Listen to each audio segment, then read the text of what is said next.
Okay, so మనం last క్లాస్లో densitometer నుంచి చదువుకున్నాం. డెన్సిటోమీటర్ ఏంటి? డెన్సిటోమీటర్ అంటే ఫిలిం యొక్క డెన్సిటీని మనకు చెక్ చేస్తూ ఉంటారు. మనకి డెన్సిటీ, కాంట్రాస్ట్, సెన్సిటివిటీ ఇవన్నీ కూడా ఫిలింకి చాలా చాలా ఇంపార్టెంట్. ఒక ఫిలిము పర్ఫెక్ట్ ఫిలిము అంటే క్వాలిటీ ఫిలిము అని చెప్పటంలో డెన్సిటీ అంటే ఇప్పుడు మనం డెన్సిటోమీటర్ నుంచి మాట్లాడుకుంటాం. ఈ ఫిలింకి బ్లాక్నెస్ ఉంది కదా, ఈ బ్లాక్నెస్ నే మనము బ్లాక్నింగ్ ఆఫ్ ద ఫిలిం అని అంటాం. డెన్సిటీ మీన్స్ ఎవరైనా మీకు what is the meaning of density అంటే బ్లాక్నింగ్ ఆఫ్ ద ఫిలిం అని చెప్తాం. ఓకే, అయితే ఈ డెన్సిటీ మనకి ఇది గామా ఫిలిం అయితే 2 to 4% మధ్యలో ఉండాలి. ఎక్స్రే ఫిలిం అయితే ఇది 1.8 to 1.8 నుంచి 4% మధ్యలో ఉండాలి. ఈ డెన్సిటీని మనం మెయింటైన్ చేయాలి అంటే మన ఎక్స్పోజర్ టైం కరెక్ట్గా ఇవ్వాలి, డెవలప్మెంట్ కరెక్ట్గా చేయాలి. తక్కువ ఇస్తే రిజెక్ట్, ఎక్కువ ఇస్తే రిజెక్ట్. సో ఫిలిం మనం ఎంత కష్టపడేది రిజెక్ట్ అవడం కోసం కాదు కదా, యాక్సెప్ట్ అవడం కోసం. కాబట్టి మనం ఈ ఫిలింని పర్ఫెక్ట్గా మనం చేయాలి. ఇందులో డెన్సిటీ అనేది చాలా చాలా ఇంపార్టెంట్. ఈ డెన్సిటీ పర్ఫెక్ట్గా ఉందా లేదా చెక్ చేసే ఇన్స్ట్రుమెంట్నే మనం డెన్సిటోమీటర్ అంటాం. ఆ డెన్సిటోమీటర్ మనం స్క్రీన్ మీద చూస్తున్నాము. ఈ డెన్సిటోమీటర్ ఆ స్క్రీన్ ఉంటుంది. నేను ఆల్రెడీ ఎక్స్ప్లెయిన్ చేశాను, మళ్ళీ మనం రిబ్యాక్ని కంటిన్యూ చేద్దాం. ఆ స్కానర్ దగ్గర మనం పెట్టుకుంటే ఫిలిం అక్కడ ప్రెస్ చేస్తే ఇక్కడ డెన్సిటీ ఎంత ఉన్నది అనేది మనకు తెలుస్తుంది. అలాగే ఈ డెన్సిటీని మనం చెక్ చేసే పద్ధతి ఏంటంటే, ఇప్పుడు మన చేతిలో ఉన్న ఫిలిము ఈ రకంగా ఉంది. ఫిలిము ఈ ఫిలింలో వెల్డింగ్ మధ్యలో ఇలా ఉంటుంది. ఇప్పుడు మనకి ఇక్కడ బ్లాక్నెస్ ఉంది, ఇక్కడ బ్లాక్నెస్ ఉంది, ఇక్కడ ఉంది, ఇక్కడ ఉంది, ఇక్కడ ఉంది బ్లాక్నెస్. ఓకే, ఈ బ్లాక్నెస్ తో మనకి సంబంధం లేదు. మనకు కావాల్సిన బ్లాక్నెస్ అంతా కూడా వెల్డింగ్. సార్ ఇక్కడ వేరేగా ఇక్కడ వేరేగా ఎందుకు వస్తుంది సార్ అంటే బ్లాక్నెస్ నేను ఆల్రెడీ ఫస్ట్ స్లైడ్ లో నేను మీకు చెప్పాను. ఇక్కడ థిక్నెస్ వేరు, ఇక్కడ థిక్నెస్ వేరు. ఎగ్జాంపుల్ చూడండి.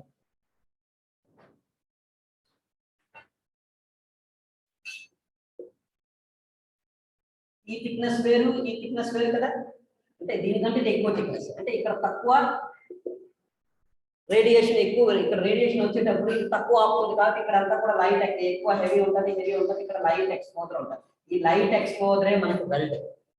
ఒకప్పుడు ఈ ఫిలింలో వెల్డ్ ఎక్కడ ఉందో మాకు తెలిసేది కాదు. సీనియర్స్ అడిగితే ఇప్పుడే వచ్చే కదా ఫీల్డ్కి నేర్చుకో, ఇంకా అప్పుడే ఎందుకు అంత తొందర అని అనేవారు. నేర్పేవాళ్ళు కాదు. సో మీకు సీనియర్ చెప్పాల్సిన అవసరం లేదు, మీరు ఇక్కడే పర్ఫెక్ట్గా అంతా నేర్చుకుంటే. సో ఈ వెల్డ్ లోని ఇక్కడ బ్లాక్ ఉంటుంది, ఇక్కడ బ్లాక్ ఉంటుంది, మధ్య ఉన్న ఏరియా లైట్ కలర్ లో ఉంటుంది, అదే వెల్డింగ్. ఓకే, ఆ లైట్ కలర్ లోని మీకు ఏమైనా డిఫెక్ట్స్ ఏమైనా ఉంటే అది మీకు థిక్ కలర్ లో వస్తుంది. అవి డిఫెక్ట్స్. ఆ డిఫెక్ట్స్ దానికి ఉన్న ఓరియంటేషన్ బట్టి, షేప్ను బట్టి, ఇప్పుడు తను ఇలా ఉన్నాడు, దీనికి ఒక షేప్, ఒక ఐడెంటిఫికేషన్ అనేది ఉంటుంది కదా. సో అలా చెప్తా సో ఆల్సో పర్సన్ అని చెప్పేసి ఒక ఐడెంటిఫికేషన్. అలాగే డిఫెక్ట్ కూడా ఒక ఐడెంటిఫికేషన్ ఉంటుంది, ఒక షేప్ ఉంటుంది, ఒక ఓరియంటేషన్ ఉంటుంది. క్రాక్ అనుకో లైన్ కలర్ లో ఉన్న లైన్ లాగా ఉంటుంది, ఒక గీత లాగా. స్లాగ్ అనుకుంటే ఇర్రెగ్యులర్ షేప్ లో ఒక చిన్న స్టోన్ లాగా ఉంటుంది. పొరాసిటీ అంటే హోల్స్ లాగా ఉంటుంది. ఓకే, సో అలాగే ఒక చిన్న ఐడెంటిఫికేషన్స్. అలాగే డిఫెక్ట్ మనం ఐడెంటిఫికేషన్ చేస్తాం. ఓకే, ఇప్పుడు మన పాయింట్ డెన్సిటీ కాబట్టి ఇక్కడ మనకి డెన్సిటీ చాలా చాలా ఇంపార్టెంట్. ఇక్కడ ఫస్ట్ ఈ పాయింట్ మనకి అక్కడ ఆ స్కానర్ దగ్గర పెట్టి ప్రెస్ చేస్తే డిస్ప్లేలో మనకి వస్తుంది.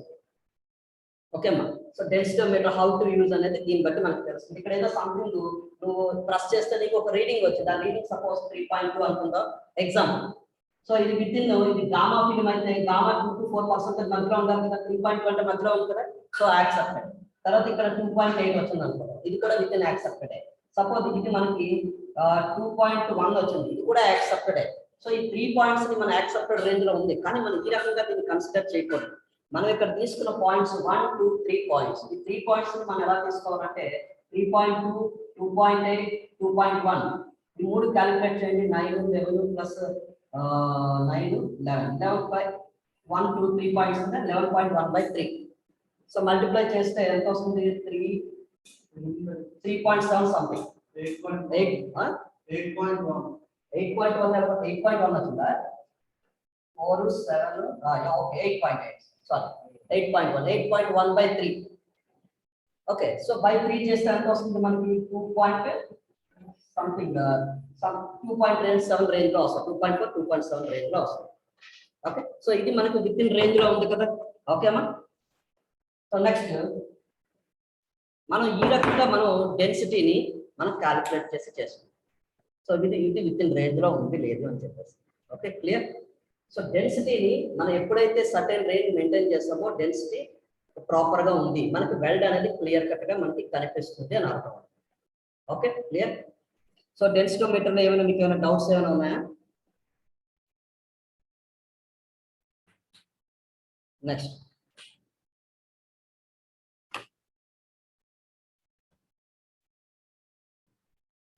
డెన్సిటీ డిపెండ్ ఆన్, మనకి ఈ ఫిలిము రిజెక్ట్ అయిపోతుంది అని మనకు అనిపించినప్పుడు ఇది రిజెక్ట్ అవ్వకుండా ఉండాలి అంటే మనం కొన్ని జాగ్రత్తలు తీసుకోవాలి కదా.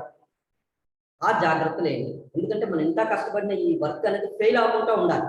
ఫెయిల్ అవ్వకుండా మనం ఎటువంటి జాగ్రత్తలు తీసుకుంటాం? సపోజ్ ఏ జాగ్రత్తలు తీసుకుంటామో అసలు డెన్సిటీ ఫెయిల్ అవ్వకుండా ఉండాలంటే అసలు డెన్సిటీ దేని మీద డిపెండ్ అయి ఉండాలి. దాన్ని మనం కంట్రోల్ చేసుకోగలిగితే అసలు డెన్సిటీ అనేది ఫెయిలే అవ్వదు. ఇమేజ్ యొక్క సైజ్, సపోజ్ ఇప్పుడు ఇది పెద్ద ఫిలిము, ఓకే, ఇది చిన్న ఫిలిం, ఓకే, ఇది తక్కువ డెన్సిటీ తీసుకుంటుంది, ఇది ఎక్కువ అంటే ప్లేస్ అనమాట. ఓకేనా? సో ఇమేజ్ యొక్క సైజుని బట్టి కూడా డెన్సిటీ డిపెండ్ అయి ఉంటుంది. అండ్ ఫిలిం ప్రాసెస్ అంటే ఏంటి? డెవలపింగ్. మనం డెవలపింగ్ చేస్తాం. డెవలపింగ్ చేసేటప్పుడు డెవలపర్ అనేది ఇప్పుడు టైంలో డెవలపర్ అనేది ఉంటుంది. ఈ డెవలపర్ అనేది ఇది వాటర్ ఉండేటప్పుడు కిందంతా మధ్యలో ఉండి పైన అనేది వాటర్లా తేలుతూ ఉంటుంది. సో మీరు ఏమిటంటే ఫిలింని మీరు డెవలపింగ్ చేసేటప్పుడు అలాగే దీన్ని తీసుకొచ్చి పెట్టేయకూడదు. పెట్టేస్తే ఏమవుతుంది? పైన అంతా వాటర్ ఉంటుంది, కిందంతా మాలిక్యూల్స్ ఎక్కువ ఉంటుంది. ఇక్కడ ఎక్కువ డెన్సిటీ ఉంటుంది, ఇక్కడ తక్కువ డెన్సిటీ ఉంటుంది. సో మీరు షేక్ చేసేటప్పుడు ఏం చేస్తాం? మనం దాన్ని ప్రాపర్గా మనము బాగా షేక్ చేసుకొని, ఓకే, మనం మిక్స్ చేస్తే మొత్తం కెమికల్ అంతా అప్పుడు మిక్స్ అవుతుంది. ఆ మిక్స్ అయ్యేటప్పుడు మొత్తం ఈక్వల్గా డెన్సిటీ రావడానికి అవకాశం ఉంటుంది. ఈక్వల్గా రాకపోయినా ఎంతో కొంత తక్కువ వేరియేషన్తో మనకి డెన్సిటీ అనేది రావడానికి అవకాశం ఉంటుంది. ఓకేనమ్మా, క్లియర్? సో కాబట్టి దీన్ని మనం ప్రాపర్గా యూజ్ చేసుకోవాలి. తర్వాత రేడియేషన్ ఎనర్జీ. రేడియేషన్ ఎనర్జీ అంటే ఏంటి? కెమెరాలో ఉండేటువంటి రేడియేషన్ సోర్స్. ఈ రేడియేషన్ సోర్స్ మనకి క్యూరీస్ లో మనం చెప్తాం 10 క్యూరియా, 20 క్యూరియా, 30 క్యూరియా అనేది. ఎంత రేడియేషన్ ఉంది, మన రేడియేషన్ తగ్గట్టుగా ఫిలింని ఎక్స్పోజ్ చేయాలి అంటే మనం కొంత టైం ఇస్తాం. ఆ టైంనే మనం ఎక్స్పోజర్ టైం అని అంటున్నాం. ఆ ఎక్స్పోజర్ టైం సపోజ్ మనకి 3 మినిట్స్ వచ్చింది అనుకోండి, 3 మినిట్స్కి మనం ఎగ్జాక్ట్గా 3 మినిట్స్ ఇవ్వాలి. అలా కాకుండా మీరు ఎక్స్పోజర్ టైం ఇచ్చేటప్పుడు వాచ్ చూస్తున్నారు 3 మినిట్స్ అవగానే ఆపుదాము అని. కానీ సడన్ గా అదే టైంకి మీ ఫ్రెండ్ ఎవరో మీతో మాట్లాడుతున్నారు, ఎమర్జెన్సీయో లేదంటే ఇంకేదో బాస్ పిలుస్తున్నారో ఇంకేదో, మీరు టైంని మర్చిపోయారు. హాఫ్ మినిట్ ఎక్కువైపోయింది, 1 మినిట్ ఎక్కువైపోయింది. అప్పుడు మీరు ఏమవుతుంది? ఎనర్జీ అనేది ఎక్కువగా వెళ్ళిపోయింది, మీరు ఇవ్వాల్సిన దానికంటే ఎక్కువ వెళ్ళిపోయింది. సో ఆ ఏరియా అంతా కూడా ఎక్కువ ఓవర్ ఎక్స్పోజర్ అంటారు. ఎక్స్పోజర్ ఎక్కువగా ఇస్తే ఓవర్ ఎక్స్పోజర్ అంటారు. 3 మినిట్స్ కన్నా తక్కువ ఇచ్చినట్లు అనుకోండి, దానికి లో ఎక్స్పోజర్ అంటారు, అండర్ ఎక్స్పోజర్. ఓకే, సో అయితే ఎక్కువ ఎక్స్పోజర్ ఇస్తే ఓవర్ ఎక్స్పోజర్ కి ఏమవుతుంది, అండర్ ఎక్స్పోజర్ కి ఏమవుతుంది. ఓవర్ ఎక్స్పోజర్ ఇచ్చేటప్పుడు మీరు దాన్ని మెన్షన్ చేసుకోవాలి. Over exposure actual time 3 minutes, given time 4 minutes అని రాసుకొని ఫిలిం రాసుకొని డార్క్ రూమ్ టెక్నీషియన్ చెప్తే తను డెవలపింగ్ చేస్తారు. అంటే అండర్ ఎక్స్పోజర్. సో దాన్ని మనం ఎక్స్టెండ్ చేసి మళ్ళీ ఇచ్చుకోవచ్చు.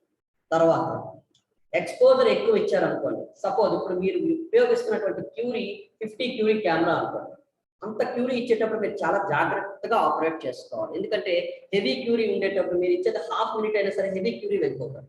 లో క్యూరీ ఉండేటప్పుడు అంత పెద్ద ప్రాబ్లం ఉండదు, ఎందుకంటే టైంని బట్టి మనం ఇస్తూ ఉంటాం. ఓకేనా?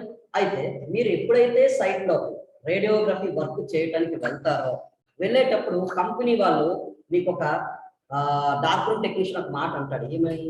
సపోజ్ మనం డెవలపర్ ఈ రోజే ఫస్ట్ డెవలపర్ మనం ఫిక్స్ చేసాము. ఈ రోజు సపోజ్ 13th, ఓకే, సో 06/2002 ఈ రోజు నేను డెవలపర్ మిక్స్ చేశాను.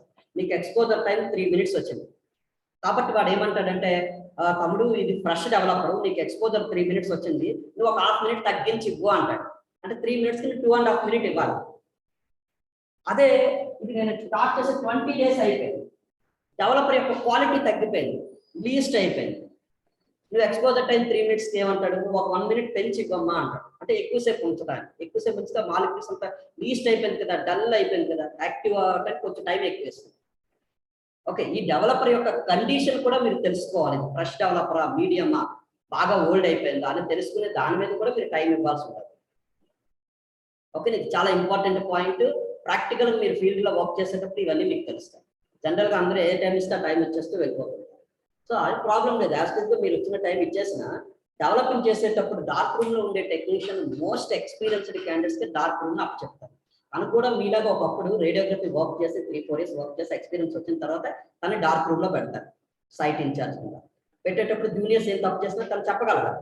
సో అలా చెప్పేటప్పుడు 3 minutes కి 3 minutes ఎక్స్పోజర్ టైం ఎంత వచ్చిందంటే 3 minutes అని చెప్తాం. కానీ డెవలపర్ కండిషన్ తనకు తెలుసు కాబట్టి తనకు 1 minute ఎక్కువ ఇచ్చుకుంటారు.